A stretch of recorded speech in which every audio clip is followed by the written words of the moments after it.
ISROയുടെ PSLV C-62 ദൗത്യം പരാജയം. ഇന്ത്യയുടെ ഭൗമനിരീക്ഷണ ഉപഗ്രഹമായ അന്വേഷ അടക്കം 16 പേലോഡുകളുമായി കുതിച്ചുയർന്ന PSLV C-62 ലക്ഷ്യത്തിലെത്തിയില്ല. വിക്ഷേപണത്തിൻ്റെ മൂന്നാം ഘട്ടത്തിൻ്റെ അവസാനത്തിൽ റോക്കറ്റിൻ്റെ പ്രവർത്തനങ്ങളിൽ പ്രതിസന്ധിയുണ്ടായെന്ന് ISRO chairman doctor V Narayanan അറിയിച്ചു. വിശദാംശങ്ങൾ പരിശോധിക്കുകയാണെന്നും ISRO ചെയർമാൻ പറഞ്ഞു.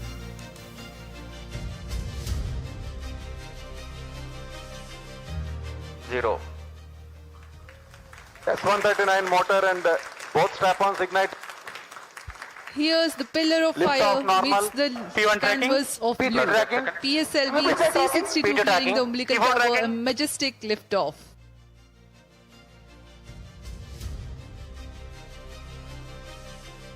It's a 4-stage vehicle with 2 solid stages and 2 liquid stages. The performance of the vehicle up to the end of, close to the end of third stage was as expected.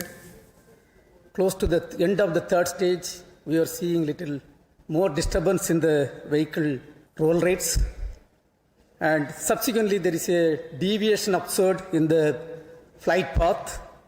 We are analyzing the data and we shall come back at the earliest.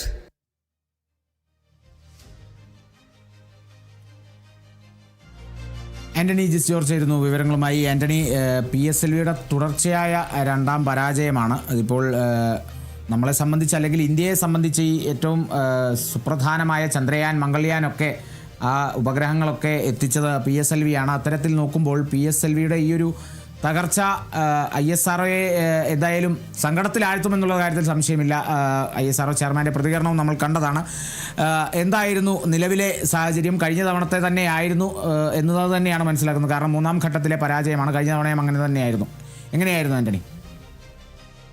തീർച്ചയായും ഇന്ത്യയുടെ ബഹിരാകാശ രംഗത്തെ സംബന്ധിച്ചും ISROയെ സംബന്ധിച്ചും ഒരു ദുഃഖത്തിൻ്റെ ദിനമായി മാറുകയാണ് ഇന്ന് എന്ന് തന്നെ പറയാൻ വേണ്ടി കഴിയും. കാരണം ഏറെ പ്രതീക്ഷയോടുകൂടിയാണ് ഒരു തിരിച്ചുവരവിന് ഒരുങ്ങുകയായിരുന്നു ISRO. നമുക്കറിയാം, കഴിഞ്ഞ PSLV C-61 വിക്ഷേപണം പരാജയപ്പെട്ടിരുന്നു. ആ പരാജയത്തിൽ നിന്ന് അതിൻ്റെ കാരണങ്ങൾ പഠിച്ച് ഒരു സമിതിയെ നിയോഗിച്ച് അതിൻ്റെ കാരണങ്ങൾ പഠിച്ച് അത് പരിഹരിച്ച PSLV C-62 എന്ന ആ ദൗത്യത്തെ വിജയത്തിലെത്തിക്കാനുള്ള ഒരു പ്രതീക്ഷയോടെ അല്ലെങ്കിൽ ആത്മവിശ്വാസത്തോടു കൂടിയാണ് ഇന്ന് 10-17 ശ്രീഹരിക്കോട്ടയിൽ നിന്ന് PSLV C-62 റോക്കറ്റ് കുതിച്ചുയർന്നത്. പക്ഷേ കഴിഞ്ഞ തവണത്തേതുപോലെ തന്നെ ഇത്തവണയും മൂന്നാം ഘട്ടത്തിൽ അത് പരാജയപ്പെടുന്ന ഒരു കാഴ്ചയാണ് കണ്ടത്. കഴിഞ്ഞ തവണ പക്ഷേ മൂന്നാം ഘട്ടത്തിൻ്റെ തുടക്കത്തിലാണ് പരാജയം ഏറ്റുവാങ്ങേണ്ടി വന്നത് എങ്കിൽ ഇത്തവണ പക്ഷേ അത് നാലാം ഘട്ടത്തിലേക്ക് പ്രവേശിക്കുന്നതിന് തൊട്ട് മുൻപ് മൂന്നാം ഘട്ടത്തിൽ വെച്ച് ആ റോക്കറ്റിൻ്റെ പ്രവർത്തനം വഴിമാറുകയായിരുന്നു. റോക്കറ്റ് നമുക്ക് ആ സമയത്ത് കാണാൻ കഴിയുന്നു സ്പിൻ ചെയ്ത് നിൽക്കുന്ന ഒരു സാഹചര്യമാണ് ഉണ്ടായിരുന്നത്. ഏതായാലും ഇപ്പോൾ ISROയെ സംബന്ധിച്ചത് എന്താണ് സംഭവിച്ചത് എന്നുള്ള കാര്യം പരിശോധിക്കുമെന്നാണ് ISRO ചെയർമാൻ അറിയിച്ചിരിക്കുന്നത്. സമാനമായ ഈ ഒരു തകരാർ ഇനി ആവർത്തിക്കില്ല എന്നുള്ള ആത്മവിശ്വാസത്തിലാണ് ഉണ്ടായിരുന്നത്. ഒരിക്കലും ISROയുടെ ഒരു ചരിത്രത്തിൽ ഒരിക്കൽ സംഭവിച്ച ഒരു തകരാർ പിന്നീട് അത് ആവർത്തിക്കപ്പെട്ടിട്ടില്ല. അത് പരിഹരിച്ച് മുന്നോട്ട് വരുന്ന കാഴ്ചയാണ് ISROയുടെ ചരിത്രത്തിൽ നമ്മൾ കണ്ടിട്ടുള്ളത്. പക്ഷേ PSLV C-61 കാര്യത്തിലുണ്ടായ ആ തകരാറ് ഇപ്പോൾ C-62 സംഭവിച്ചിരിക്കുന്നു. ഒരു വ്യത്യാസമുള്ളത്, ആദ്യത്തേത് തുടക്കത്തിൽ മൂന്നാം ഘട്ടത്തിൻ്റെ തുടക്കത്തിലായിരുന്നെങ്കിൽ രണ്ടാമത്തേത് ഇപ്പോൾ അവസാന ഘട്ടത്തിലേക്ക് ഹൈ ത്രസ്റ്റ് കൊടുത്തതിന് ശേഷമാണ് ഉണ്ടായത് എന്നുള്ളതാണ് ഏറ്റവും പ്രധാനപ്പെട്ട കാര്യം. ഏതായാലും ഇന്ത്യയുടെ ഈ ഭൗമ നിരീക്ഷണ രംഗത്ത് ഏറ്റവും ശ്രദ്ധേയമായ ഒരു ചുവടുവയ്പ് ആകുമായിരുന്നു ഈ അന്വേഷണയുടെ ഒരു വിക്ഷേപണം എന്ന് പറയുന്നത്. ഇത്തവണ ഹൈ സ്പെക്ട്രൽ ഇമേജിംഗ് സോഫ്റ്റ്വെയർ എന്ന സാങ്കേതിക വിദ്യയുമായാണ് ഈ അന്വേഷ വിക്ഷേപിക്കാനിരുന്നത്. കഴിഞ്ഞ തവണയും EOS തന്നെയാണ് ആ ദൗത്യ PSLV കുതിച്ചുയർന്നത്. പക്ഷെ അതും ലക്ഷ്യത്തിലെത്തിക്കാനായില്ല. ഏതായാലും ISRO ഇതിനെക്കുറിച്ച് പഠിച്ച് എന്താണ് സംഭവിച്ചതെന്നുള്ള കാര്യത്തിൽ വിശദീകരണം നൽകും എന്നുള്ളതാണ് ISRO ചെയർമാൻ അറിയിച്ചിട്ടുള്ളത്. തീർച്ചയായും ISRO ഇക്കാര്യങ്ങൾ വിശദീകരിക്കേണ്ടി വരും. കാരണം എന്തുകൊണ്ട് ഈ തകരാർ വീണ്ടും ആവർത്തിക്കപ്പെടുന്നു എന്നുള്ളത്, അതും ഒരേ സ്ഥലത്ത് തന്നെ ഈ മൂന്നാമത്തെ ഘട്ടത്തിൽ തന്നെ PSLV C-61 62 എന്തുകൊണ്ട് ഈ തകരാർ നേരിട്ടു എന്നുള്ളത് ISRO വിശദീകരിക്കേണ്ടി വരും. നമുക്കറിയാം PSLV യുടെ ചരിത്രത്തിൽ ആകെ 3 തവണ ഈ 2 ഇതും കൂടി ചേർത്ത് 3 തവണയാണ് പരാജയം ഉണ്ടായിട്ടുള്ളത്. ആദ്യമൊക്കെ നല്ല രീതിയിൽ പോയിക്കൊണ്ടിരുന്നത്. എന്തുകൊണ്ട് ഇപ്പോൾ ഈ തുടർച്ചയായി 2 പരാജയങ്ങൾ ഏറ്റുവാങ്ങേണ്ടി വന്നു എന്നുള്ള കാര്യത്തിൽ ISROയുടെ വിശദീകരണം ഉണ്ടാകും എന്ന് തന്നെയാണ് ISRO ചെയർമാൻ വ്യക്തമാക്കിയിരിക്കുന്നത്. യെസ്, അത് തന്നെയാണ്.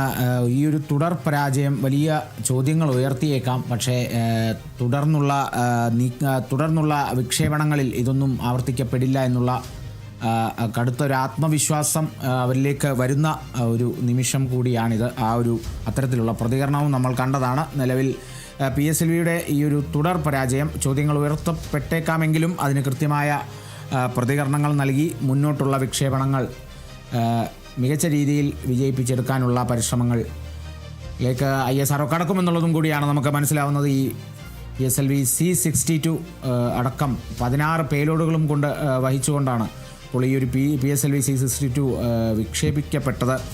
ഒരുപാട് കമ്പനികൾ അവരുടെ സ്വപ്നങ്ങൾ പ്രതീക്ഷകളൊക്കെ തന്നെയായിരുന്നു. എന്നിരുന്നാലും നിലവിലെ ആ പരാജയം വീണ്ടും ആവർത്തിക്കപ്പെടാതിരിക്കുക, വീണ്ടും ഇതിനെ സംബന്ധിച്ചുള്ള കൃത്യമായ നടപടികൾ സ്വീകരിക്കുക എന്നുള്ളതൊക്കെ തന്നെ അതിനുള്ള ആരംഭഘട്ടങ്ങളിലേക്കൊക്കെ കടന്നു കഴിഞ്ഞിരിക്കുന്നു ISRO.